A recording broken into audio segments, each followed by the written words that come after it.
Hello, I'm the Cleese, and I'm in Japan. So the reason I'm making this video is to help people like me who wanted to come to Japan.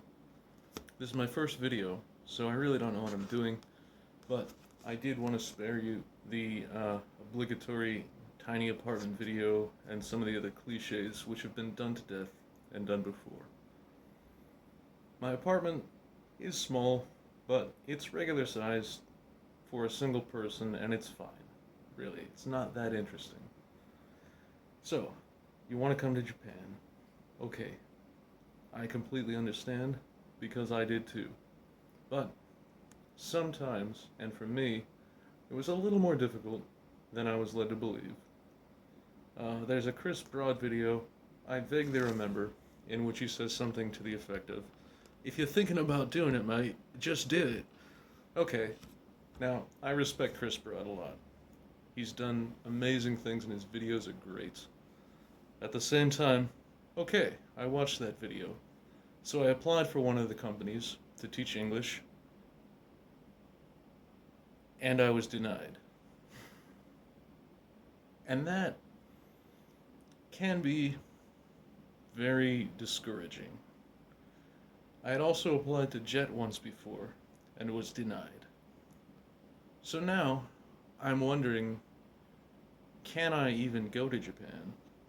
You can always go to Japan to visit. On the 90-day visa limitation, if you plan it well, then you can go there. But my goals were a little bit more ambitious when it came to learning language, things like that. So I really wanted to live and work here. So what did I do? Well, I completely changed my life and career path.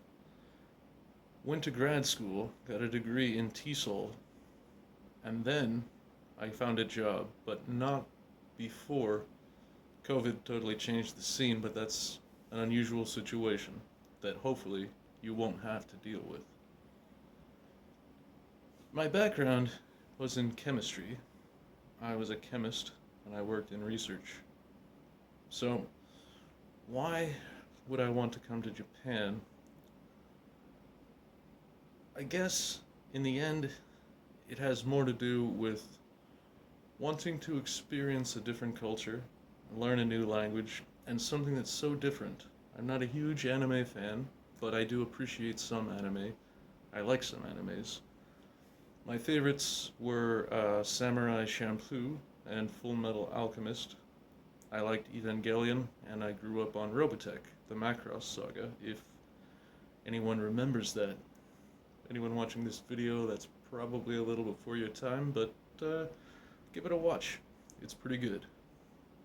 So, what did I have to do to get here? I had to get a degree in TESOL. Maybe I didn't have to, but I decided to because I wanted to. I wanted to be good at what I'm doing here, which is teaching English. Now, what I would recommend, if that's what you want to do, is basically to apply for every position from every major company. And if you get an offer, then vet the companies. But getting here is the big challenge. And you have to have a job to get the residence visa sponsorship that's required. So do that first. I've met a few people in my town, which is in Iwate, which is northern Japan, and some people work for the company I work for, some people work for different companies.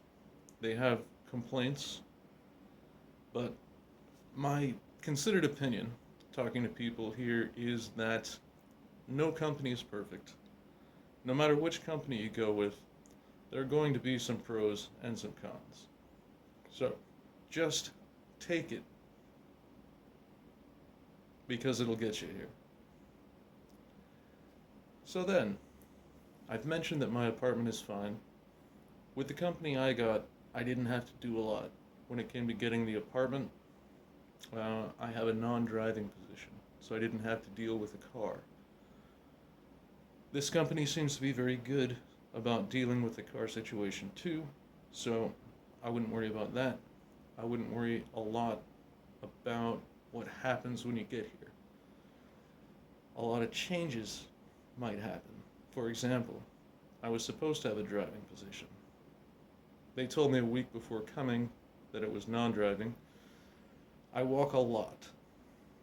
I work at 3 schools, and I have at least a 20-minute walk every day, and one of them is up a mountain after a 30-minute train ride.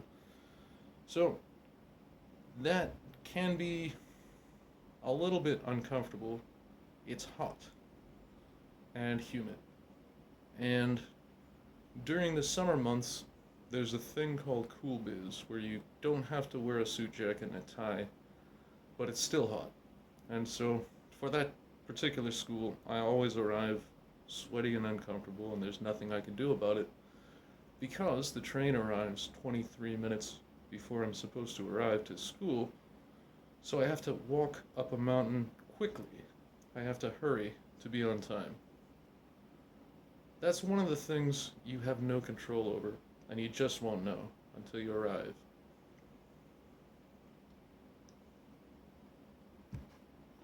Now then, as far as language goes, I learned basic Japanese phrases, hiragana and katakana. I can't talk to anyone. Like I said, it's been 3 months. I listen every day.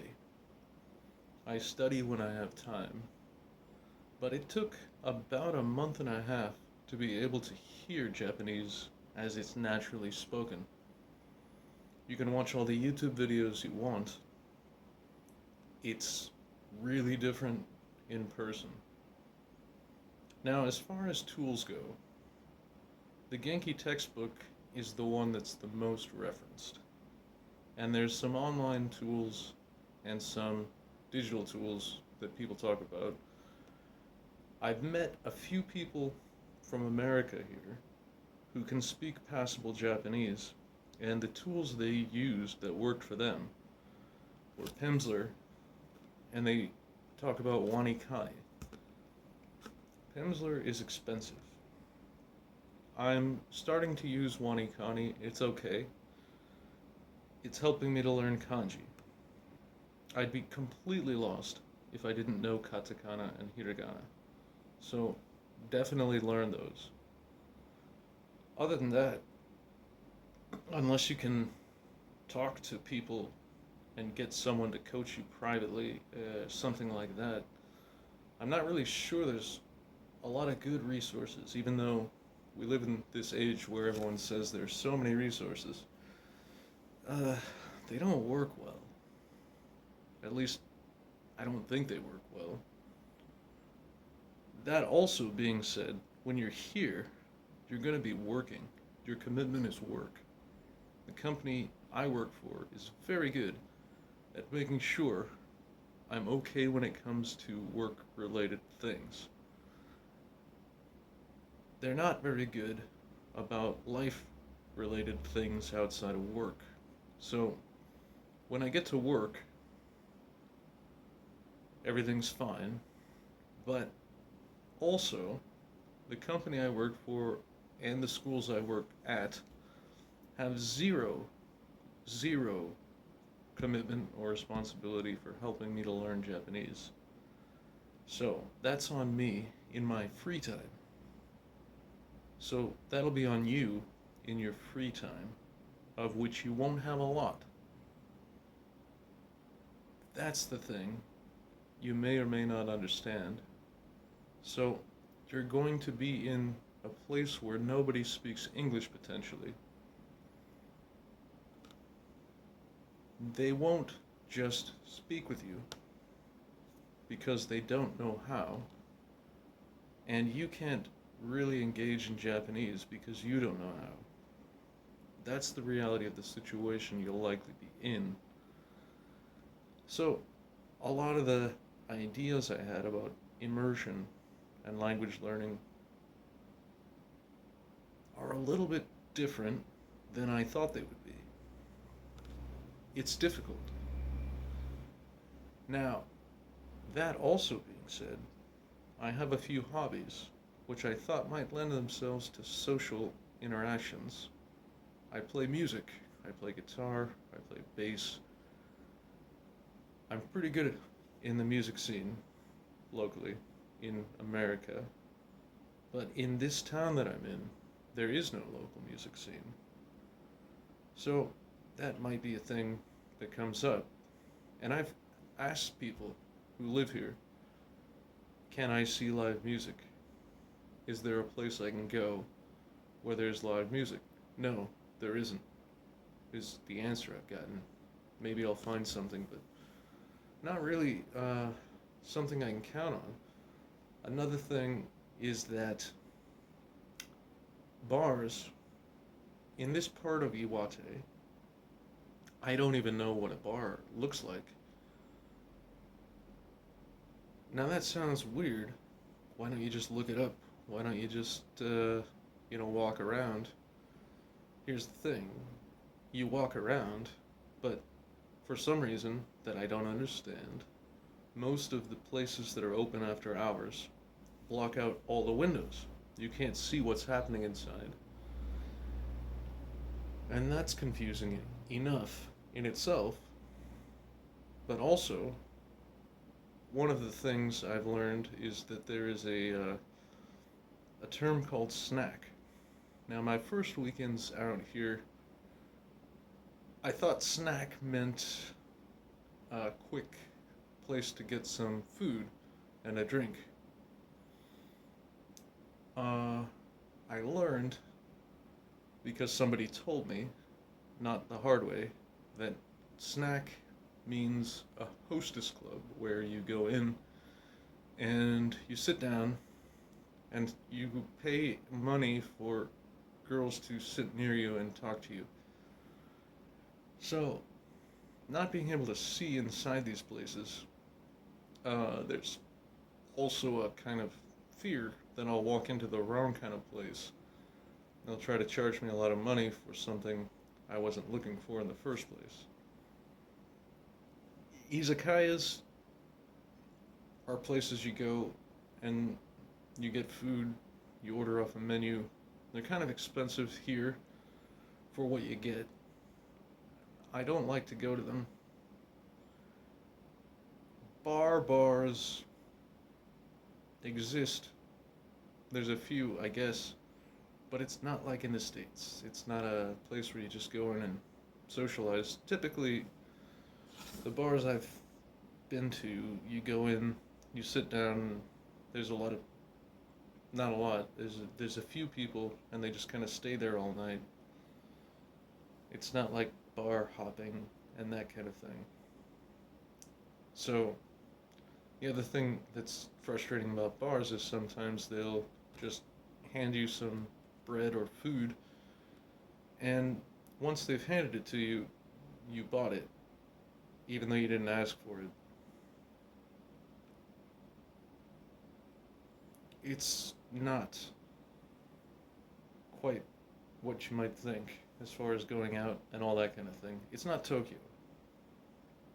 And I don't even know what Tokyo is like because I haven't been there yet.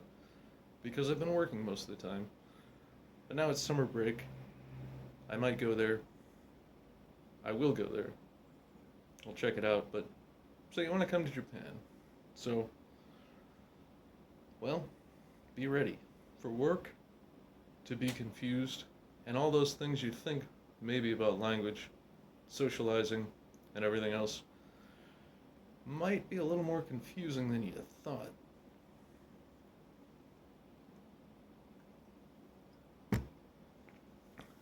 I'm the Cleese. This is my first video.